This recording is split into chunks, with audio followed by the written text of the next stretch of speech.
गरीब साध साध सब नेक हैं, आप अपनी ठोरी। जो सतलोक ले जावेंगे वो साधु कोई और।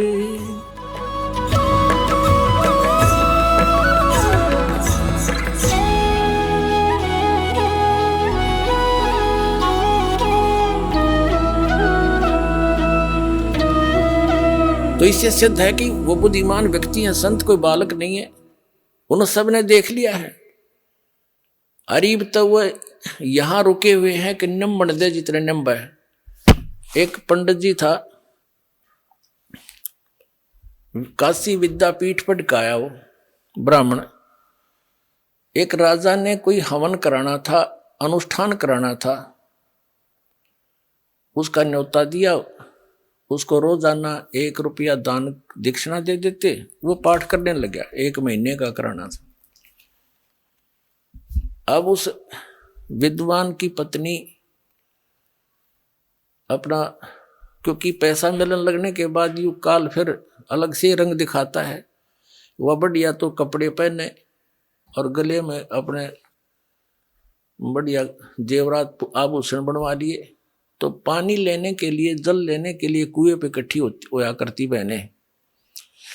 तो ब्राह्मणों के कुएं अलग होते थे, अन्य जाति वालों के अलग अलग हुआ करते थे। तो सब ब्राह्मणी इकट्ठी होती तो वो पूछती कि ये नए नए आभूषण तू कैसे खरीद रही है। उसने बताया कि मेरा पति राजा के यहाँ कथा करने जाता है, मंत्र जाप करता, अनुष्ठान करता है, और राजा प्रतिदिन 1 चांदी का रुपया दक्षिणा देता है। तो उससे वार्ता हुई थी जिस बहन से, ब्राह्मणी से। उसने अपने पति के कान ठे कि आप यहाँ पड़े रहते हो, वो फलानी का घरवाला वहां जाता है और पाठ करता है, 1 रुपया डेली दक्षिणा देते हैं, और भी पंडितों की आवश्यकता है। वो कह रही थी आप भी चले जाओ। तो पंडित जी कहने लगा मैं तो ऐसा देसी सा पंडित हूं, और वो पढ़का रहा काशी विद्यापीठ, उसके बराबर में मेरी दुकान चलेगी नहीं। वह उसका सिर होगी, तू तो ऐसे बहाने में लाया करे हैं, तू धक्के खानता अंडे और जाते अच्छा माल मिला जाता नहीं। ज्यादा कहने से वो चला गया। और क्योंकि ऊपरली वेशभूषा तो ब्राह्मण की एक जैसी हो है, मंत्री से कहा जी मैं भी ब्राह्मण हूँ। कहा जब पंडित जी बैठो, उसका एक आसन लगा दिया और माला दे दी कि तो भी मोल दे, तो मंत्र के ले बैठ के। अब उन मंत्रों ने सुना कोई नहीं करता, वो पंडित अपने करते रहे, राजा लोग अपनी मौज मस्ती कहीं घूमते रहो।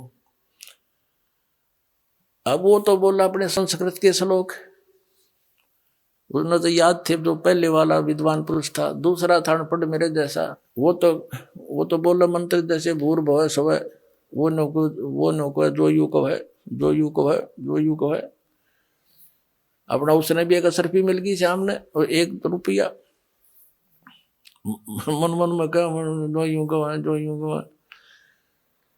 अगले दिन 2 दिन पीछे हुआ भी, फिर उसकी पत्नी भी लागी ऐसे हार श्रृंगार पैर के गई। वो तीसरी को पता लगा, उसने अपने पति को श्रृंगारा। उसने भी यही प्रार्थना की कि वो तो विद्वान है, दूसरा भी मेरे से कुछ ज्यादा ही जानता है, पर मेरी बात बने नहीं। ज्यादा कहने से वो भी चला गया।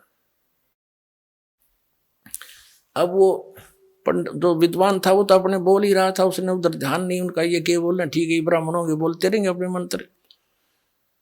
तो तीसरा पहुंचा, उसका भी आसन लगा दिया।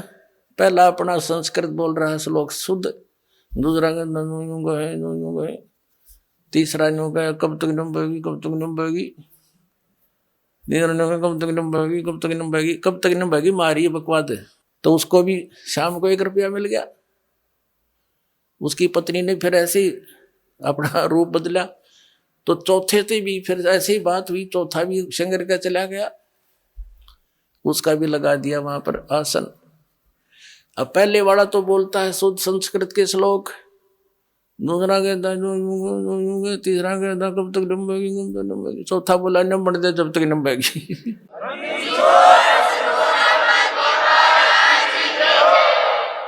तई ये संत न्यू देख रहे हैं नंबर दे जब तक नंबेगी, पर यह भी नंबर को ना, यही बता तुमने ऑनलाइन रखूंगा जब तक या तो सारी जनता नहीं जाग लेगी, या तुम खुद नहीं कह दोगे हमारी गाड़ी खराब हो ली।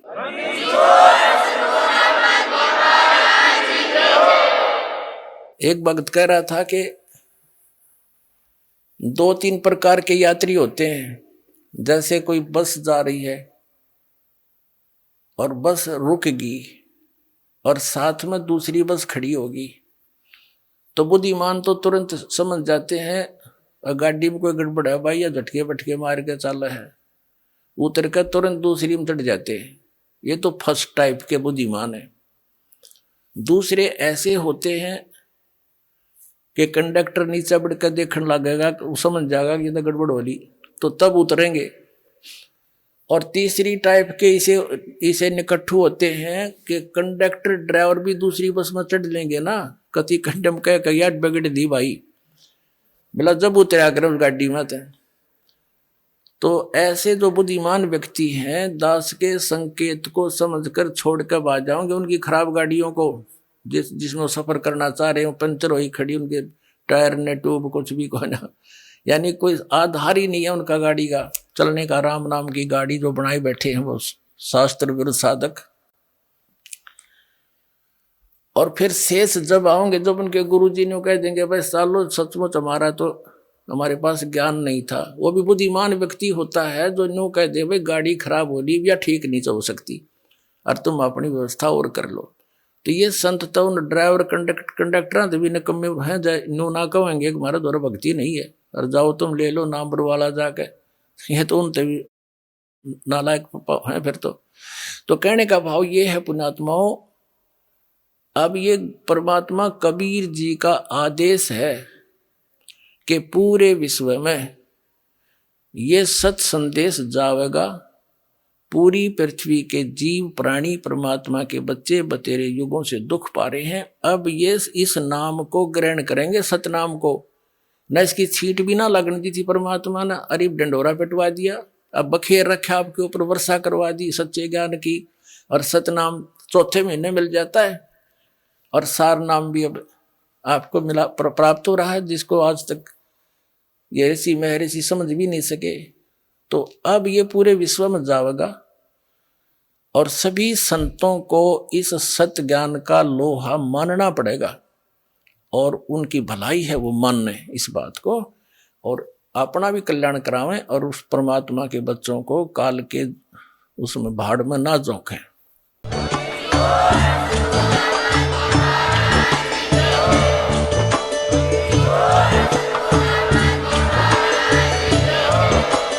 आप सुन रहे थे जगत गुरु तत्वदर्शी संत रामपाल जी महाराज जी के मंगल प्रवचन। अधिक जानकारी के लिए विजिट कीजिए हमारी वेबसाइट www.jagatgururampalji.org। संत रामपाल जी महाराज जी के शुभ आशीर्वाद से पूरे विश्व भर में 500 से भी ज्यादा नाम दीक्षा केंद्र हैं, जिन पर संत रामपाल जी महाराज जी द्वारा ऑनलाइन निशुल्क नाम दीक्षा दी जा रही है। अपने नजदीकी नाम दीक्षा केंद्र का पता करने के लिए संपर्क करें 8222880541।